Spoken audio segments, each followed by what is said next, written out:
10%. C'est le nombre de personnes qui avouent ne pas croire leur ami quand il leur raconte une histoire. Et c'est totalement faux, je viens de l'inventer, mais pas le fait que j'ai le sida.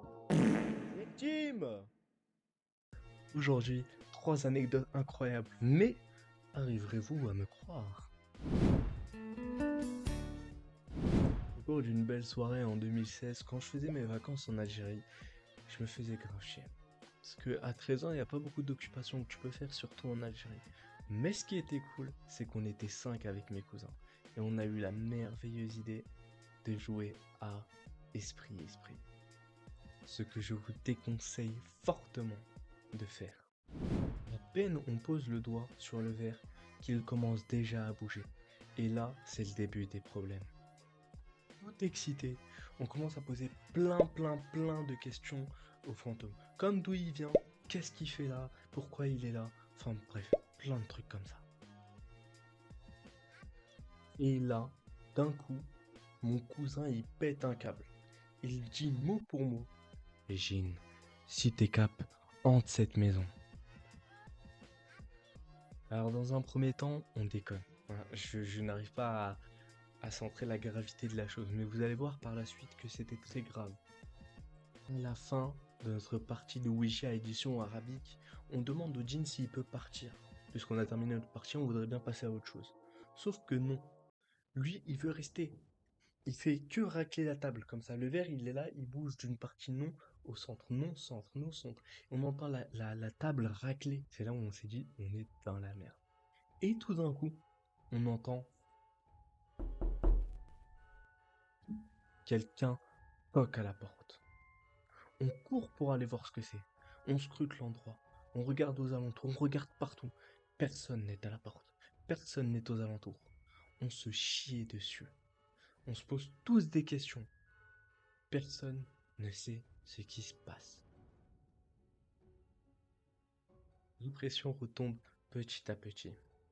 Il est l'heure pour nous d'aller dormir. Donc du coup, je marche vers mon lit petit à petit. Je m'allonge et je ferme les yeux. Je réussis à m'endormir.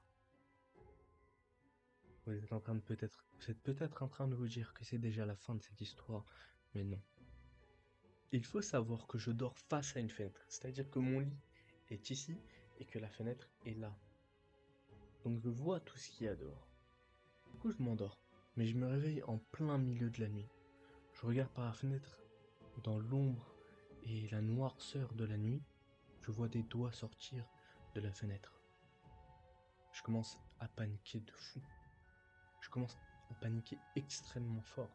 Je vois des doigts, puis une main. Et là, en tant que bonhomme, je mets ma couverture sur moi. Et je prie que le fantôme ne me prenne pas ce qu'il y a de plus précieux chez moi, mon charisme légendaire. L'histoire s'arrête ici. Mais qui sait, peut-être que l'entité me suit encore.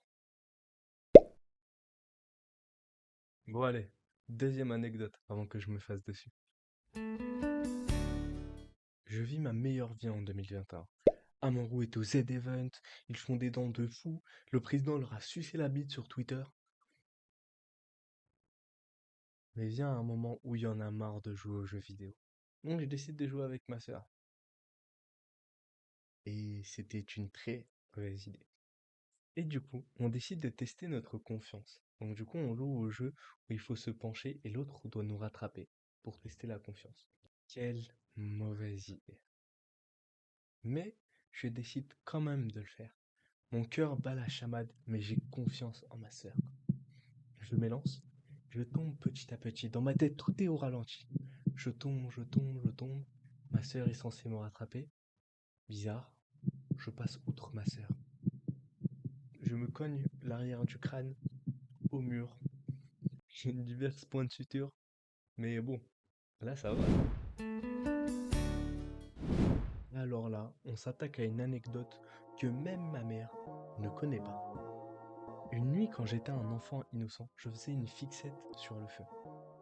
Donc je m'équipe de bougies à l'insu de ma saïenne de mère. Et je vais l'allumer dans ma chambre. Sauf qu'il est 3 heures du matin et qu'à 3 heures du matin, à part si t'es insomniaque, t'es très fatigué. Je m'endors donc en regardant cette magnifique flamme danser. Sauf que quand je m'endors, je ne reste pas immobile. Non, non, non. Je mets un coup de coude dans la bougie. Le verre se fracasse. Il y a du verre partout sur le sol. Mais surtout, la bougie va dans un endroit où elle aurait pu me ôter la vie. Elle va sous mon lit. Et là, je me réveille en sursaut. C'est la première fois de ma vie que je vois un départ de feu. Elle brûle la housse de mon lit. Je me réveille, je retourne le lit pour voir le feu, j'éteins la bougie et j'essaye tant bien que mal d'éteindre le feu. J'étouffe les flammes comme on m'avait appris pendant mon stage de secourisme à l'école et je réussis à éteindre le feu. Dans un premier temps, ma seule pensée est de ne pas me faire cramer par ma mère. Donc, j'ouvre la fenêtre pour évacuer les mauvaises odeurs. Je découpe les parties brûlées pour les jeter à la poubelle et ainsi faire disparaître toutes les preuves. Et c'est passé. C'est passé. Ma mère, à l'heure actuelle, ne le sait toujours pas. Coucou maman. C'est la fin de cette vidéo, j'espère que vous avez aimé. Si vous avez aimé, likez, abonnez-vous, et ça, c'est vous que je sais.